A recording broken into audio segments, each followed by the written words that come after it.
I have to say, beloved,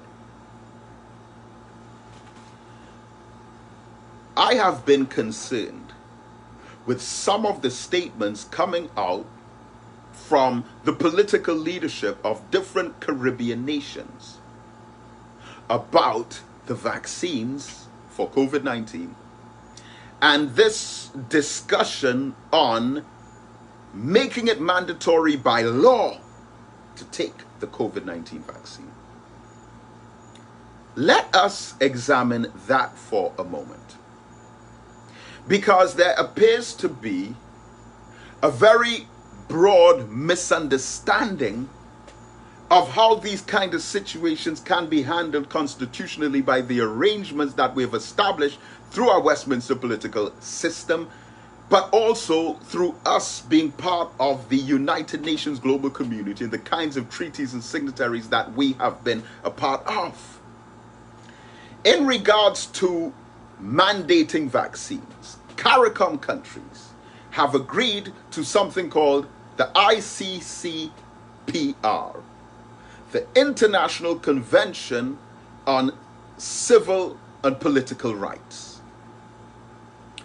This is a United Nations treaty that was ratified on September the 6th, 1991. It became law in December 1991.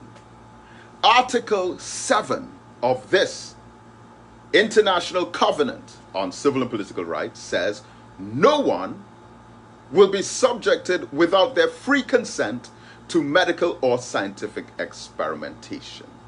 Now, this United Nations Convention, the ICCPR, the International Covenant on Civil and Political Rights, is a multilateral treaty adopted by the United Nations General Assembly Resolution 2200A on December 16th, 1966, and became in force from March 23rd, 1976, in accordance with Article 49 of the Covenant. This covenant, by the United Nations, was drafted in consideration of the crimes against humanity committed by Nazi Germany against the Jews. Listen and think. Article 4.2 of this United Nations treaty says the rights can only be limited, quote, in time of public emergency which threatens the life of the nation. Put a bookmark right there. Because of course we would say, and some of the politicians have been saying, well, it's a public health emergency.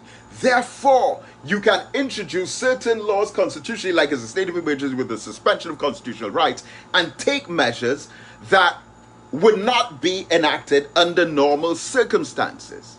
We accept that. But let's continue to educate ourselves by reading on. And I'll backtrack on that last part. According to Article 4.2, these rights that they're talking about can only be limited in times of public emergency which threatens the life of the nation. And we could say that right now with COVID-19, we're in a state of public emergency and lives are being threatened. Good, but let's read on. And even then, no derogation is permitted from the rights to life, freedom from torture and slavery, the freedom from retrospective law, double jeopardy, going back to try a case that has already been tried, the right to personhood, freedom of thought, conscience, religion, and I'm putting another bookmark there, and I'm backtracking. Because these here, this part, Article 4.2 of this United Nations Covenant, is saying, look, we all have human rights, we all have civil rights, but in the case of a public health emergency, we can curtail some of those rights. But these are the rights that public health emergency or no public health emergency, you cannot curtail these particular rights. So it does not matter what. It could be a pandemic, it could be a flood, a drought, it could be an earthquake, volcano eruption, it could be an alien attack from outer space. These rights here in Article 4.2 must not be touched. And those rights that, regardless of what crisis is happening, that will always remain intact according to the United Nations ICCPR covenant are rights to life. Pandemic or no pandemic, you still have right to life. Freedom from torture and slavery. Doesn't matter what, doesn't matter how bad the economy gets, how many people are dropping dead, how many people are getting sick, how much people are piled up in the hospital. You cannot subject someone to torture or slavery. Freedom from retrospective law. The right to personhood. You're still a human being, no matter what kind of crisis the state is going through. Freedom of thought. Freedom of conscience. Freedom of religion. No matter what crisis there is, your religion must be respected. And freedom from medical or scientific treatment without consent.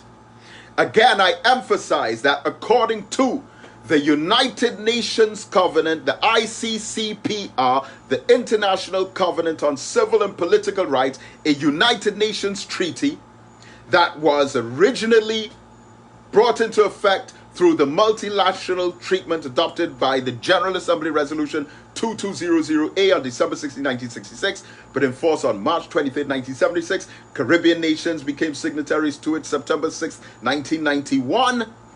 And it outlines our human rights, our freedoms, our civil rights, our right to religion, thought, freedom of conscience and expression.